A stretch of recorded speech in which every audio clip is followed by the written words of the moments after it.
for fun.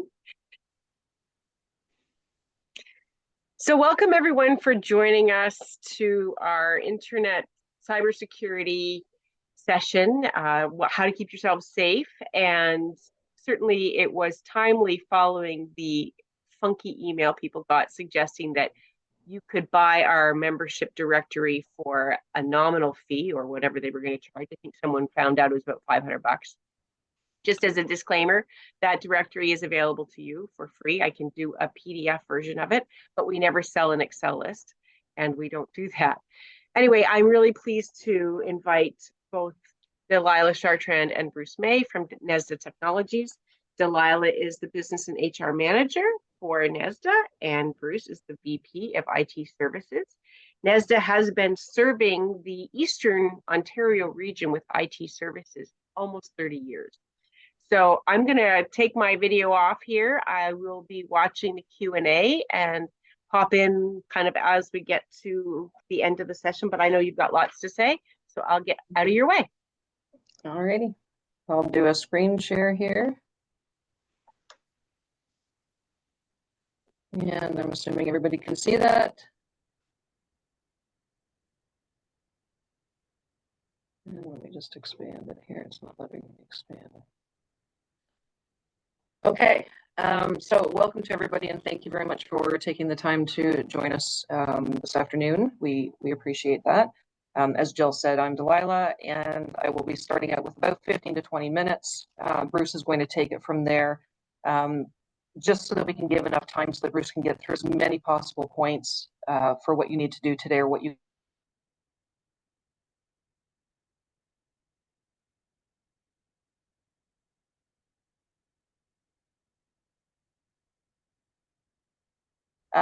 but to speak to Jill's point, as part of what prompted today's session is that everyone is probably aware and did see the email regarding the distribution or mailing list that went out for getting information about chamber members.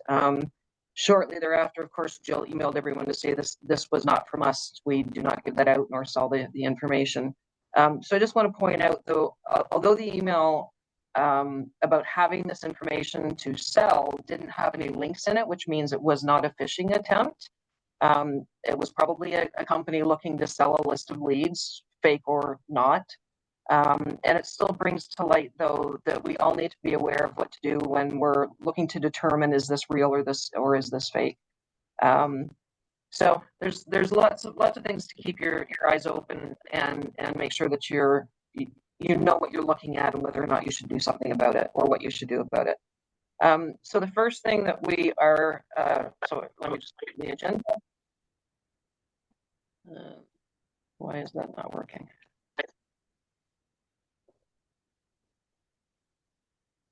That's not working, Bruce. Yeah. My apologies.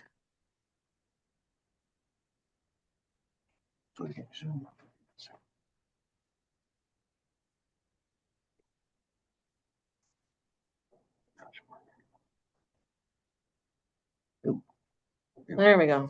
Sorry about that. And this is why we have tech people in our lives. Yeah, and Delilah, your microphone is a little bit gravelly. I have changed my internet thing, hoping that it will be better, but just kind of, Bruce, do you hear that at all? Sorry. It just felt a little gravelly. I just wanted to make sure that it was just me. Okay. So maybe speak just a little bit more clearly. Thank you. Yeah, you were getting a little bit of static, that's all. Okay, all right. I will do my best. So our agenda today, if everybody saw it, we are going to be talking about what exactly can be hacked and how, current top cybersecurity risks. I'll be handling those two topics. Bruce will be touching on the top risks as well. And then Bruce will be speaking to what's relevant in headlines today and immediate actions that you need to take, things that you can do today to start being secure or more secure. So what exactly can be hacked? Well, unfortunately, the top of the list is everything. This is talking about email, mailbox hijacking. I'm actually going to give an example of that throughout my slides. We've got things like the wireless access points, Wi-Fi, free at the restaurant is the example that I'll be using. And then, of course, cell phone, computer, server, et cetera, et cetera. So things like your cell phone and computer are generally breached by either providing physical access to an offender, but just like email, wireless access points, Wi-Fi, websites, social media accounts, and even multi-factor authentication are usually the result of poor password complexity or using the same passwords across multiple platforms, or clicking on a link that you shouldn't be clicking on. So to the last point, 99% of all attacks involve an email and a click. One thing that you've probably noted here is multi-factor authentication and wonder how can that be a problem when it's supposed to be the one thing that we use to stop people from getting into our accounts, or the secondary along with the complex passwords. So there is a thing that you need to be aware of. It's called MFA fatigue. And that's really when a person can be inundated with fake MFA requests and they simply hit approve without even thinking about it. We've actually seen this happen, and accounts have been broken into that way. Servers are just another good point to make, like a lot of other hardware, and they have to be configured properly to ensure that they're secure. So when we hear about people clicking on links, we usually hear the term malware. And what exactly is malware? It's a multitude of things. This list is not exhaustive, but everybody's heard of viruses, Trojans, ransomware, and so on and so forth. The one thing they all have in common, obviously, is that they're all malicious. So we're going to take a look at how things can get hacked. And this is an example, first of all, using bad passwords. So this is password spraying.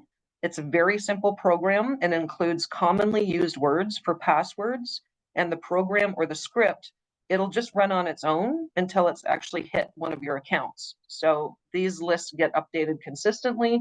Somebody just runs the script, and now they're starting to find all of those common words that are used to break into accounts. This is also a precise reason why you should never use the same passwords across multiple platforms. Make sure your passwords are complex and that you use different passwords for everything that you log into.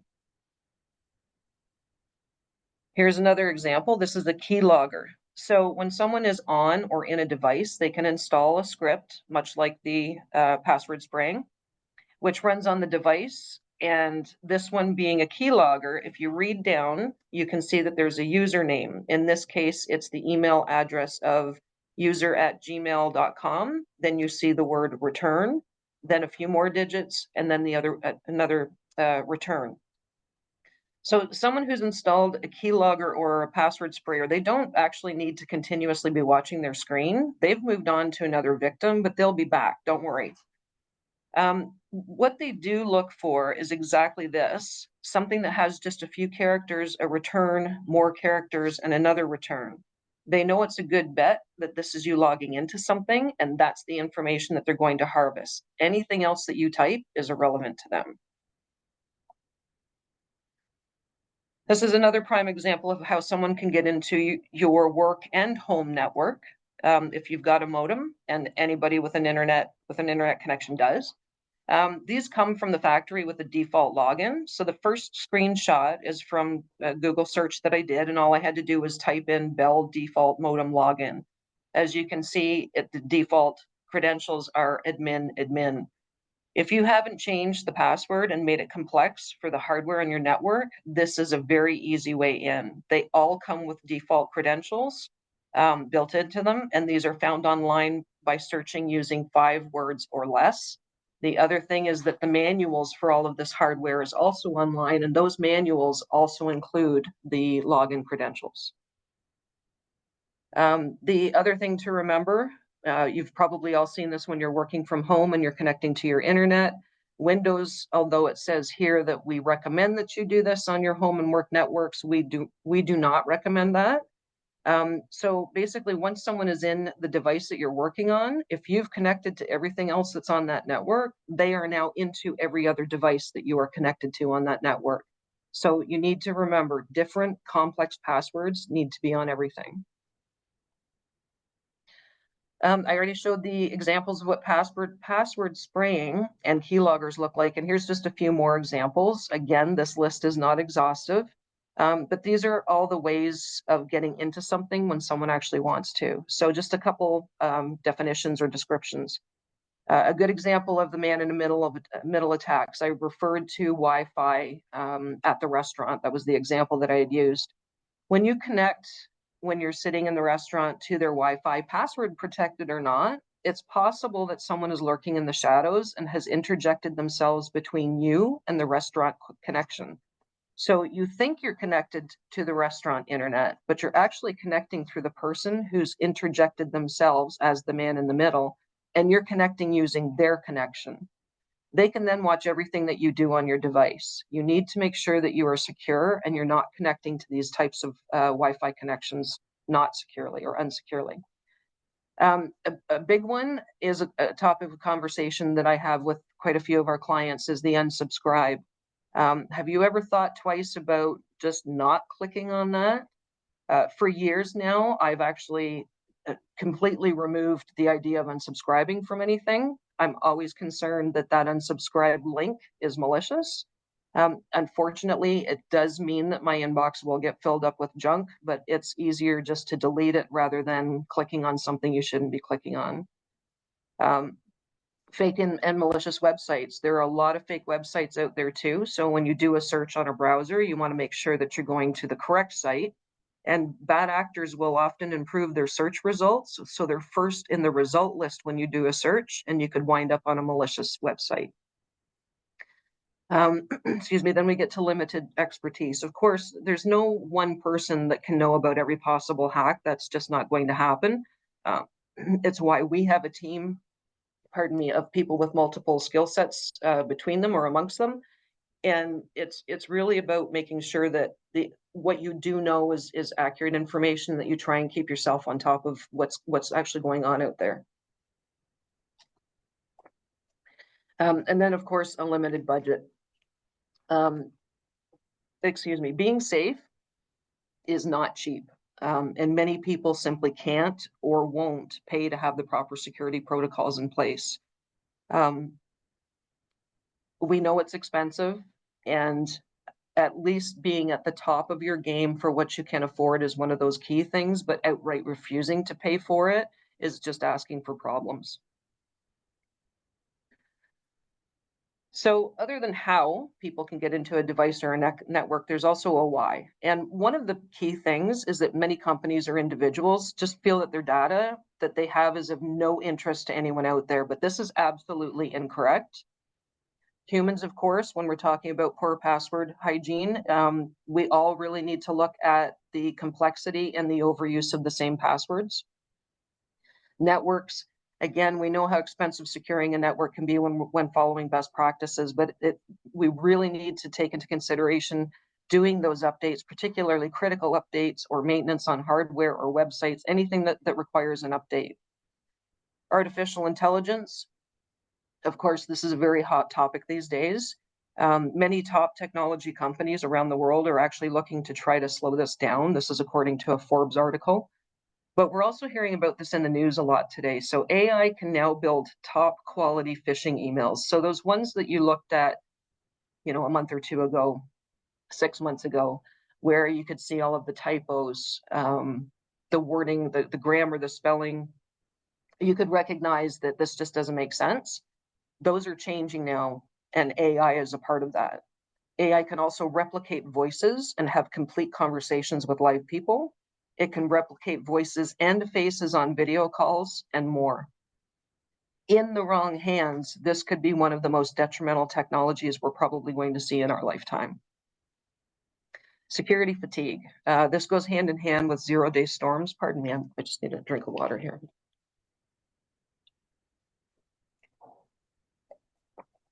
So zero-day storms is actually what I call a Bruceism.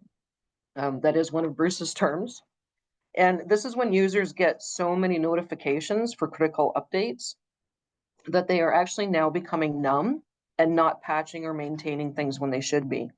It also goes with how often we hear about breaches, which is basically a daily basis now on big and small scales, but very large. Sometimes we're hearing in the news, and everyone's becoming numb to that as well. So it's really a matter of, well, I guess it's just happening to everybody. It shouldn't be. There needs to be a way to try and stay ahead of how these breaches and hacks are happening.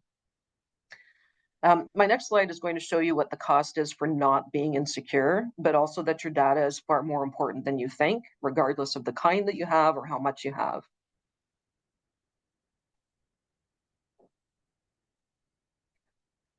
So these are just a few examples.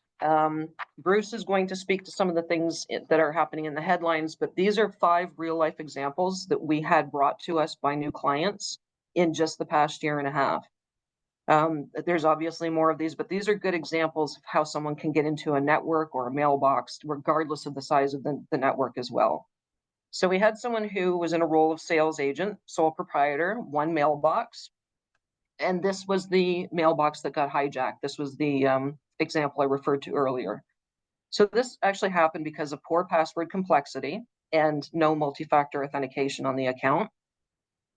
The person who got into the mailbox set forwarding rules. So email coming in wouldn't even be seen by the person who owns the mailbox. But they also set rules to forward out email and not leave a copy in the sent items. There were e-transfers forwarded out that the owner never even knew they were losing. This mailbox had been hijacked for about 18 months before it was even recognized that there was something wrong. The cost to clean up this mailbox, about $1,000. Total financial loss because of the e-transfers, $50,000. This is not a cheap endeavor when somebody can get in. The communications company, again, small network, 15 employees. There were ports that were open from the outside and no VPN, which is a more secure connection to a network. So it made things easy for someone to get in. There were common admin passwords across all computers, and there was a saved unsecure file which had the list of all the passwords everywhere on all the accounts. That was one file on the server. That account, or sorry, this particular company ended up paying approximately $50,000 just to get back up and running. The professional firm. So I'm referring to this company, although they've got 20 employees, as a 2-tier. So they had 1 tier of what would be the professional employees, and then the 2nd tier were the administrative staff who supported the professional employees.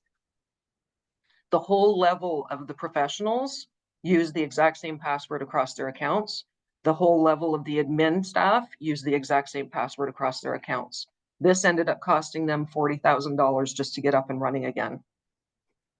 The seasonal business, 5-time employees, again, another small network.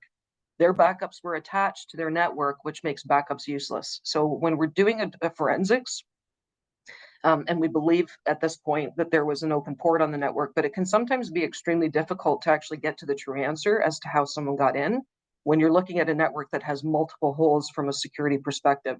So if there's 3 issues that we can see as we think this is how they got in, it could have been any one or it could have been all 3. Everything on this particular network had gotten encrypted, which means that their backups were also encrypted because they were connected to the infected network. For this particular business, just to get back up and running was $15,000. And finally, the specialty business, again, small company, 25 employees. They used default passwords, common passwords, which were shared across their platforms. They also used simple passwords like street names or phone numbers. And this gives the attackers wide open access to the entire network. They were also running a piece of what's called cracked software, which I believe Bruce touches on a little bit further in his presentation. Cracked software is an illegal tool that allows you to bypass licensing and serial number requirements for software. The trouble with using this type of software is that you really have no idea what kind of malicious code is part of that software that you've now introduced to your network. This is a prime example of when we talk about best practices with licensing. We've actually had to terminate this relationship with this client because they did not and would not change their practices. They came to us when they were breached and encrypted, and the relationship ended very shortly after that.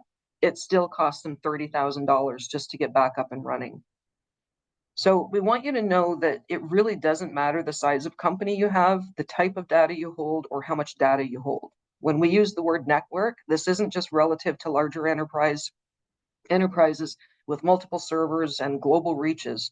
These are local companies, small networks, and people who thought their data just wouldn't be of interest to anyone. So you may want to take a look around at your own organization, take a head count, because you're looking at about $2,000 to $3,000 per employee if you get breached, just to get back up and running. Bruce, I'm going to pass this over to you now.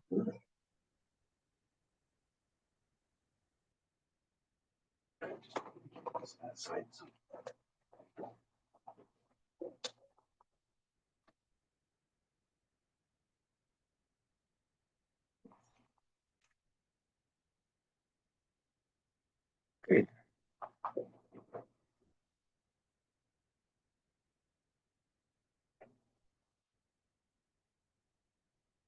Good. Can you hear me, Delilah? Mhm. Yeah. The mic's on? Yeah. Yep, good. Okay. Thank you, Delilah. We're going to dive into some headlines and details, and I'll probably circle back to these 5 clients as we go, just to give you some more details to make you concerned. Before I can get into that, this is an interesting picture I picked up recently to deal with USB cables, just to give you an idea of all the threats that are out there. These are x-rays of 4 varieties of lightning cables for charging iPhones. The one on the right is an Apple cord. The one on the left is from who knows where, not even a brand name. Notice the one on the left's got a circuit board and a bunch of chips in there. Those don't need to be there. You have no idea how much data those could be recording. Just why you want to be cautious and think everything about security. Not part of our topic today, but I thought that just may be of interest to get your attention. These are headlines from today. I picked these all off this morning in my morning coffee reading. Talks about major CEO suite accounts being breached, recent phishing attacks. Day-to-day news every day, we see a breach that affects patients at hospitals, health clinics, things like that. Hackers stealing children's school photos in a privacy breach from a school board. The Philippine Coast Guard has had its second cyber attack in a month. And Microsoft is speaking to say how much AI is being leveraged for malicious purposes.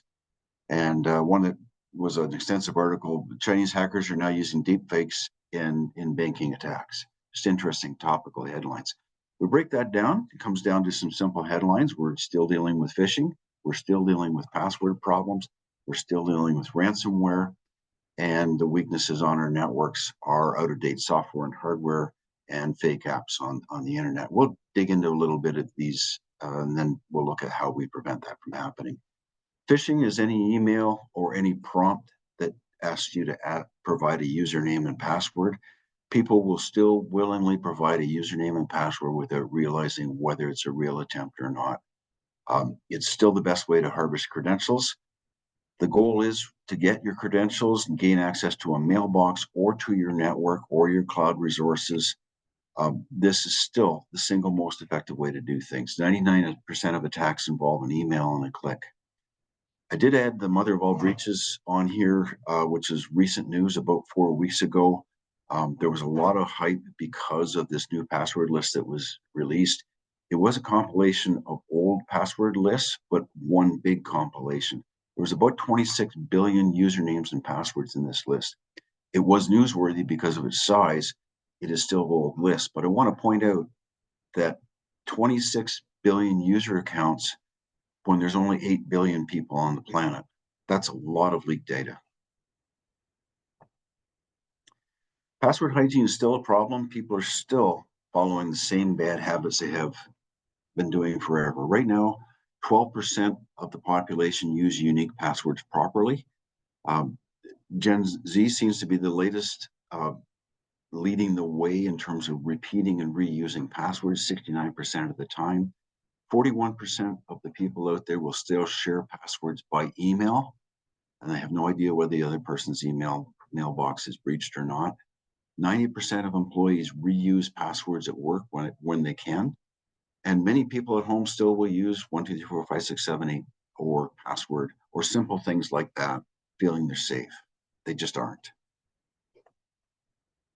The other problem we're seeing now, this falls into the client that Delilah said we severed the relationship with. Ransomware clients that don't want to change get ransomware again, taking them out of business and spending tens of thousands of dollars a second or a third time because they will not change their practices. Um, if you're not going to live a healthy lifestyle, you're not going to be healthy. Pretty simple. Ransomware trends, quickly before we get into how to solve these problems, there are fewer ransomware payments these days. Most of the time, businesses are refusing to pay the ransomware because there's just no trust that they're going to get unlocked and get back into business. The payment rate right now is about 29%. Sounds good. The other problem is, though, that there are more attacks. The number of attacks is increasing by about threefold as the attackers are becoming more aggressive, trying to maintain their revenues. Attackers are also doing more irreparable damage to networks because they feel they're not going to get paid. So on their way through, they just trash as much as they can and leave it in an irrecoverable state. Blue Water Health, which is the chain of hospitals in southwestern Ontario that were attacked a couple months ago, took them over 6 weeks to build from the ground up to restore their network because they simply couldn't repair what was left. This is leading to record losses in terms of the damage that's done. And you can imagine with a chain of 5 hospitals, how much they spent replacing equipment. There's also more exfiltration of data. The attackers are getting in and pulling out a full copy of any data they can find before they do the damage, because what they're hoping to do is follow up with more ransomware and say, pay us or we publish your data. The data being published is now going public.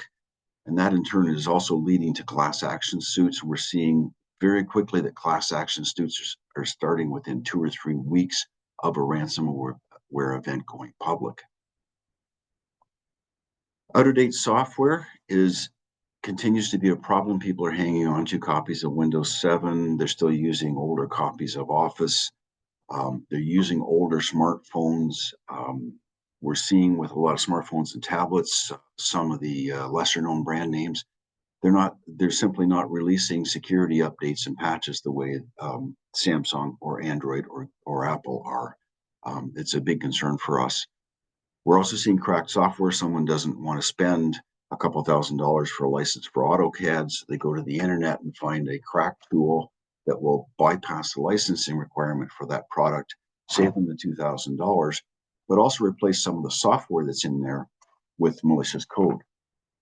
We're seeing out-of-date hardware. People are using modems and routers that are in some cases 15, 20 years old, network storage devices, older smartphones again. All of these things are no longer supported by the vendors, so when there is a security flaw, there are no updates. Smart TVs and appliances are quick because their consumer goods have a short life cycle. Manufacturers will generally stop producing updates within 3 years. Concern we have in business networks is smart TVs, other smart devices sometimes are on the network, and they're concerned for security. The other one that's starting to affect even into businesses, but mostly in smart homes right now, is bargain hardware. If you go out and buy something that's the cheapest water sensor you can find for leak detection to go into your basement, and you buy it from Amazon or other websites, you may not know the origin of that device. And if it's cloud-based for its detection or Wi-Fi based, you don't know what access you're giving that third party to your network at home or in your business. You also don't know what data is being passed back and forth. A number of big name manufacturers of cameras have gotten in trouble recently because they're saving their images and the videos on their cloud servers outside of this country. The other one we're seeing right now is the problem is fake apps. Newsworthy last week was that there was a fake LastPass password keeper available on the Apple Store. So people were using now potentially malicious app, giving them the master password for their LastPass accounts, giving the perpetrators all of your passwords and usernames.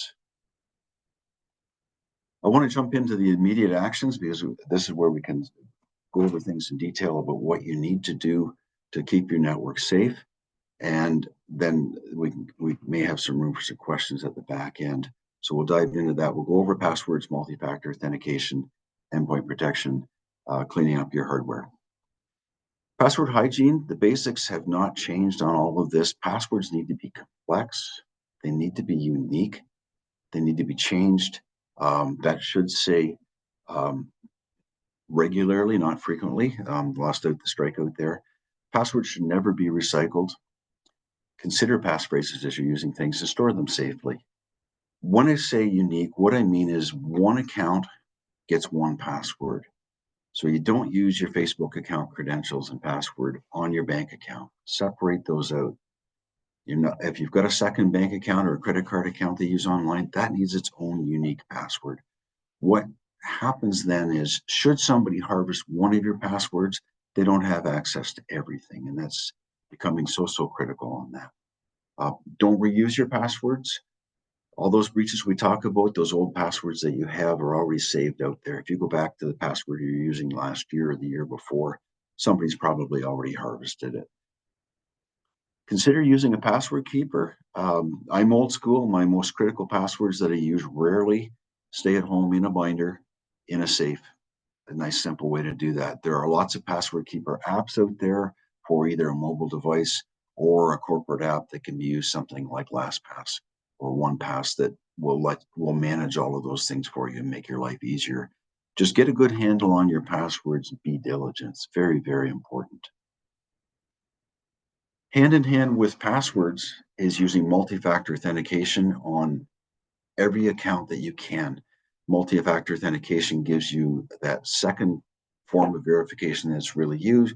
You're logging in, giving a password, and now you're saying on your mobile device or through a 6-digit code that, yes, this is me. The bad guys don't have that.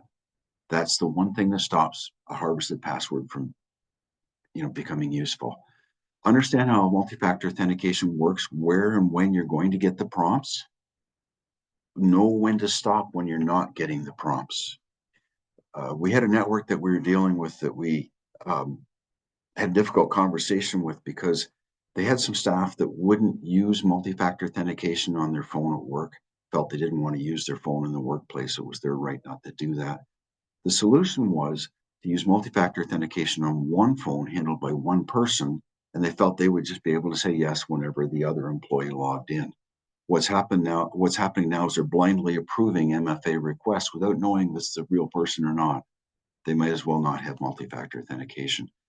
When you get any prompt that's unexplained through multi-factor authentication or any sign-in alert that you do not understand, you absolutely need to stop, because that is someone trying to get into an account or a network. And if you proceed, you're going to let them into the network. We also talk about MFA fatigue. One of the methods of attack is to simply bombard you with login attempts over and over and over again so that you'll eventually say yes and get those prompts to stop. This works really, really well, and people get into networks and then they have the keys to the kingdom. We want you to protect your networks. We want to see you using good antivirus products. I've got some brand names on the bottom of this slide. Our preference is to be a Sophos house. That's our preference for brand names, but there are other ones that you may consider using as well. One of the things we want to underscore is that Windows Defender, the baked-in components, the basic security components in Windows, is not an antivirus product. It does some basic protection, but it will not stop ransomware or high-level threats. Microsoft has never wanted to be in the antivirus business. They leave that to the third parties to use. You need to use good software. Free software, the trial versions of software just don't do the job that you need them to do. So it's very, very important that you look at a good antivirus product. We want to see you with current versions of software, current versions of Windows, current versions of technology that are getting updates and are being supported by the vendors. There's so much out there right now that involves zero-day attacks and vulnerabilities in software that are newly discovered. The vendors will give you security updates for those products and protect you. If you're using an older version of software, they're not updating it and you are at risk. Currently, you should be using Windows 10 or Windows 11 if you're in a Windows environment. Windows 10, just so everybody's aware, does have an end of support in October 2025, not that far away. It's something to keep in mind while you're looking at the computers that you're using and where you want to go with them. So we want to see you upgrade hardware. If you're using a 20-year-old router that you bought from this, big box store for $60 and it doesn't have software updates in it, it is vulnerable. It may even have hard-coded passwords from the outside that would let an attacker in. You need to understand that those pieces of equipment need to be updated. They need to be current. They need to be something that's supported by the vendor. You can check their websites and see if they are, in fact, still supported and available for update. This also applies to network storage devices, cloud. They are accessible by the cloud. Um, these things need to be up to date so that they are not vulnerable. We do want you to look at your smart home and think about those devices there. We talked about bargain devices and the cloud services and Wi-Fi connectivity that are used. In a corporate environment, when we're making recommendations for a network, we recommend that these devices do not ever get attached to the network or they're running on a completely separate network because they represent an entry point into that network. They're at risk of not allowing your network to be secure. Everyone should have a disaster plan for their business. This is really taking the time to think about what could happen to your network, what kind of failures could occur, and how you're going to recover from those failures. It's really as straightforward as understanding all your IT assets in terms of the equipment you have, the licensing you have, the vendors you deal with, and then building a playbook out for each potential failure. If you have a hard drive failure, how are you recovering from backup? If you have a cloud outage or an email outage, how are you dealing with that? If your network is down completely, how are you going to continue to do your business? Think about the scenarios that are there and how you're going to recover from them before they happen. Backups I want to dive into a little bit. This gets to be a big topic. It's really important to understand where your data is, how can you back it up, or who does back it up for you, and how to recover it. In the case of a computer or a server on a network, we like to see traditional backups, and that's usually in the form of removable drives or backup to cloud. And I'm going to clarify that term in a moment, but we want to see a minimum 3 backups, and preferably in 4 types of media and 1 offsite at all times. We see on very often with small businesses that they're backing up to an external drive or a memory stick, and they're using 1 of them. Memory sticks cost anywhere from $20 to $50. The manufacturing cost on them may be between $2 and $5. That's a fairly inexpensive device and will generally want to fail at the worst possible moment when you're trying to recover your data. So we like to see duplicate copies of backups, and usually a minimum of 3 devices rotated in turn, 1, 2, 3. So 1 this week, 1 next week, 1 the following week. So that you've got multiple copies of your backup and you can recover. Multiple copies also allows you to travel further back in time. The record around here for someone noticing a critical set of files missing is 6 months. So if you don't have 6 months worth of backups, you can't recover that file. Something to think about. For other data that you have that may be stored in the cloud, something as, for example, if you're using Microsoft 365 for email, who's backing that up? What kind of archival backups are there? Microsoft will not back up data. They will maintain its availability and guarantee its availability, but they're not in the business of backing up historical data. So you want to think about that. And if you have a cloud provider for online bookkeeping software, something like that, are they backing it up for you? Ask the hard questions. Who's backing it up? Whose responsibility is that? I say here at the bottom here, the cloud is not a backup. I can't tell you the number of times that I've said to someone, well, do you have a backup? And the answer is, it's in the cloud, it's fine. And they're storing their data in the cloud, but they're not actually taking the time to make a backup copy. It's very, very important to think about how you're going to recover your data Even as a sole proprietor, if someone steals your notebook, how do you recover that data? Something to think about. We really want you to change your mindset about IT. I would just encourage that you become, right? Yep, good. Okay. We want you to become informed, understand what you have, learn more about how it works, how you're safe, how you're protected, question those things, become skeptical about the emails that you're getting, the threats that you're seeing out there, be skeptical about even the advice you're getting, become an expert and protect yourself. Understand the best practices that are out there, why it's important to have good password hygiene, why it's important to have multi-factor authentication. We want you to become an expert out there and stay safe. And then also spread the word. Talk about this with your peers, the people you do business with. Ask questions when you hear about someone with a ransomware event in their business. Understand what's happened to them and look at what they can do and what you can do to be safe out there. It's really, really important.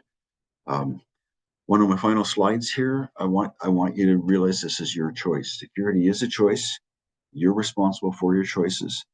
And we use this graphic a little bit and the saying often around here, IT can be easy or it can be secure. It can't be both. We really want you to think about that and look at how you can better secure your networks. I'm going to turn this back over to Delilah and we'll have room for questions here. Hang on.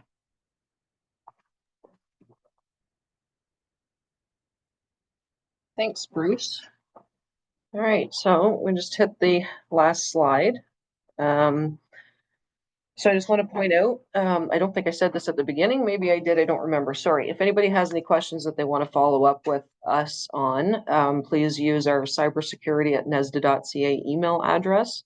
We do really appreciate everyone taking the time to hear what we had to say today.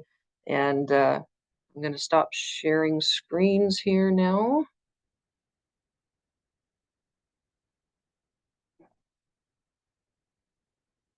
Great. I think everybody can see the two of you now. And if there are any questions, please tuck them into the Q&A. I mean, you guys are able to watch them now as well, but I think a couple of things that you really reinforced was passwords. Now, what would be, you talk about a password keeper. What's the safest password keeper? Sorry. Mike's muted there. Sorry. I would look at a big name, look at the reviews, talk to LastPass, OnePass are big password keepers. There are also tools that will use your password keeper on your phone. Any one of them is good. Think about starting with even a 3-ring binder, jot down the passwords you have, start making a manual list and getting a good inventory in your head. So one of the things, I'm just going to interject here, one of the things that Bruce taught me with how he does it, and the first thing I'm going to say is if you're going to use a password keeper, make sure the password on your password keeper is good and complex. But really understanding all of your accounts, because everything now has a recovery as well. So for example, if I'm logging into my Gmail account, but I forget my password, where does that go when I'm trying to recover my password, right? So we've got recoveries for different things. You want to make sure that you track that and understand where those things are as well. I personally agree with Bruce. I do like the idea of the old school and keeping it in a safe at home. That's kind of your final backup of where something's going to be that is not out there in the on the World Wide Webby thing, where it's not connected to anything that anybody can get a hold of. It's a physical thing that's locked away in a safe in your home or your office or wherever it is that you keep it. The problem that we have seen is when people do use their binders or their day minders that they carry around with them, they carry them around with them everywhere they go. So you've got it in your your laptop bag, that gets stolen or you forget it somewhere. The rest of the world now has the opportunity for getting all of your information. So It's really about making sure so I have an iPhone. I love my password keeper. It's built into the operating system of the phone itself. And I think, Bruce, most are they not, as far as phones are concerned? And we all carry our phones with us, right? So make sure your phone has a password on it. Make sure it's got a secure pass or secure way of getting into it. And then the password keeper that's baked into the operating system of the phone will require a password of its own, or a PIN to get into as well. So Really here's put the time into understanding the mechanism for which you're saving passwords. Be methodical about it, and where are you storing them? How are you protecting access to that? And just be methodical. here's the other issue is if you have an employee that might leave, how it's one thing to just say, okay, I can change their password because an email password is easily enough changed and I can restrict their access. That's fine. But if there's MFA on an account that they use, or God forbid you ever have to try and change authorization for a CRA account, these are horrible situations. Even with my bank, the MFA, I don't have it coming to my cell phone. I have it coming to the landline here, because God forbid it ever go to my cell phone, then nobody could ever get back into our bank account again. So we have to kind of watch the line light up, click it, and go through the process. So I know that I have to document that. So in case I get hit by a truck, somebody knows that. But there is the other side of this, and this is partly why I think MFA is just such a thing we don't bother participating in, because it puts us at risk if someone leaves or isn't available. This is a big topic. You need to think about employee exits as part of your incident and disaster recovery plan. How do you what is your exit process? So you think about all the steps you need to take when somebody leaves. We become experts on this for our clients, but what all do they have access to? How do you secure that when they leave, especially under difficult circumstances? You want to make sure you've got that in your playbook so you can handle it properly. You also, when you have many employees, need to keep an inventory of who has access to what, because that makes the exit process easier as well. But the multi-factor authentication, so in our circumstance, we use Duo, which we have an admin account for. And as soon as Bruce turns that off, that's 100% access turned off. So this isn't just I'm using my cell phone and I have the app on my phone and can still get into something. Especially when you're using Duo, you shut it off as part of your network and it's shut off for everything. So zero access is able to happen. I don't know if that explains it well enough. Okay. Well, it feels a little over my head, I guess. I'm not going to lie. Jill, you wanted to put a little thought into how do you deal with those exits ahead of time? Oh, for sure. No, I understand. I think it's more about the accidental loss or the sudden loss. And it's not with intention or expectation, where all of a sudden now you've got something where, and there are weird things that you might only access once a year. Let's use even the Canada Job Grant Program. So I have to log into GCOS and I have to go through this whole process of getting into that. And I've got an account created and I have the security questions actually logged in a password keeper. So if anyone ever had to get into that in my absence, then they could do that. To your point, that probably shouldn't be saved on our NAS, but it is. Yeah. What so I would suggest, probably pull that off of there, but pardon? Is what I suggested something like that. I type it all out in Word, make it nice and legible so that other people can read my writing. I print it out, throw it in the 3-ring binder, and then don't save the Word file. Right. So draw over it, write a story about what is it, how does it work, who do I call, including the recovery plan for that account. How do I recover that account? I had a user that we used to deal with And they never remembered their password. And their claim was, I don't need to remember my passwords because I know how to recover my account when I forget my password. The minute I forget, I just jump right in and recover my password. And I couldn't argue with their logic on that. It was a Fair good enough. method. How risky is it if you let Google save your passwords? Good and bad. We do allow that for some of our operations here, not our high level operations. Google saving your password is as good as you have, it works as well as long as you have secured your Google account properly and include multi-factor authentication.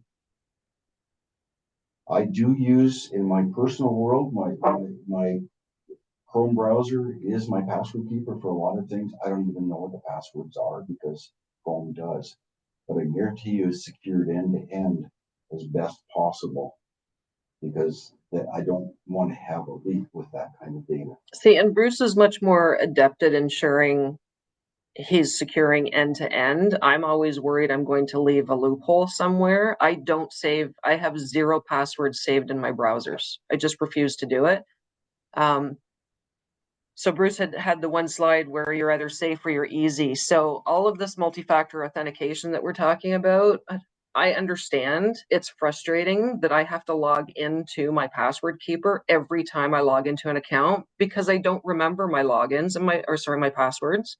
So it's not easy, it's not quick, but that's okay. I know it's safe.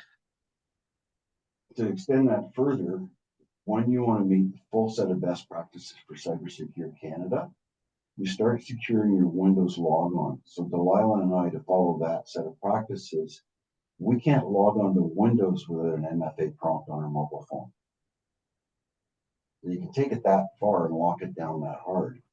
Not everybody wants to do that, but you start becoming methodical about every single step you do, and it's just so important. It just becomes a part of our lives. And I think again, when we have business owned computers and individual users, is there a way that you can protect the machine so that the MFA might go to, like, has to go to the user, but really you want to be able to maintain control if the user disappears? Mm-hmm. And how do you? MFA technology, Duo is a good product for managing that. If you're dealing with 365 accounts, you manage the MFA from within the Microsoft portal. It's a hard sell for a small network, but as soon as you can cost justify it, it becomes a recommendation. Really, is keep your personal stuff on one computer and you work on another computer, and separate those things out so you can secure. There's all kinds of ways depending on the type of MFA product that you're using, Jill. We can't give you here's the answer to all of them because they do all work differently. We'll probably give you an answer for Oh, each come on.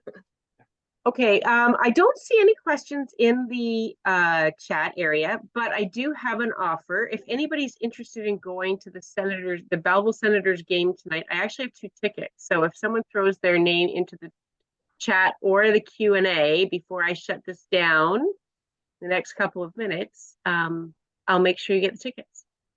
Nice, Jill. Awesome. Yes. I got a phone call in the middle of it, and Barry's asking me, hey, do you know anybody who wants to go to the Marlies game tonight?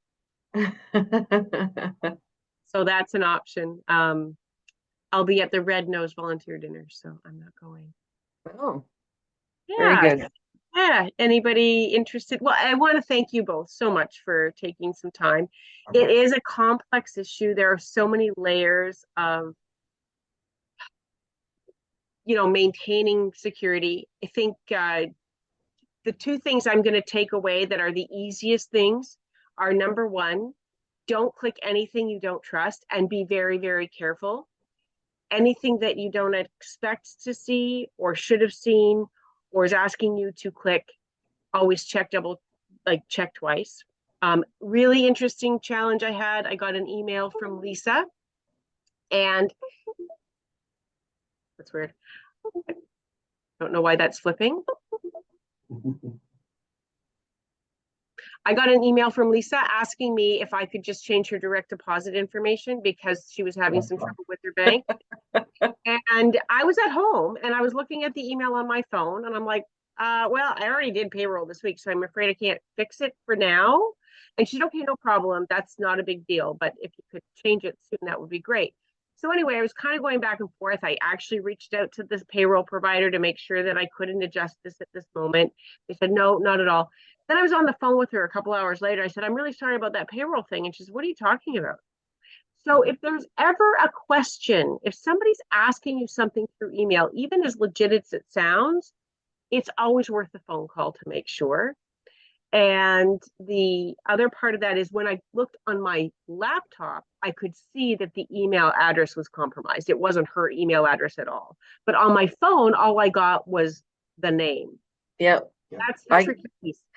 I get 5 of those a week from our employees. Some of them are sometimes Michael, who owns the company. I'll get an email from Michael asking me to change his payroll information. Remember to stop that. You weren't expecting the request, so it's suspicious.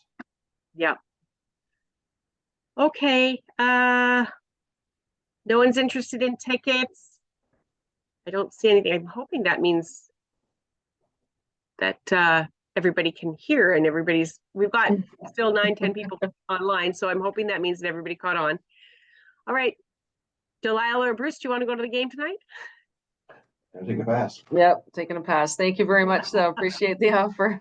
All right, well, thank you so much for supporting today's event, and we look Pleasure. forward to chatting with you soon. Thanks everyone for joining us today. Thanks, Have a great everyone. week. Okay, happy Family Day weekend. Yes.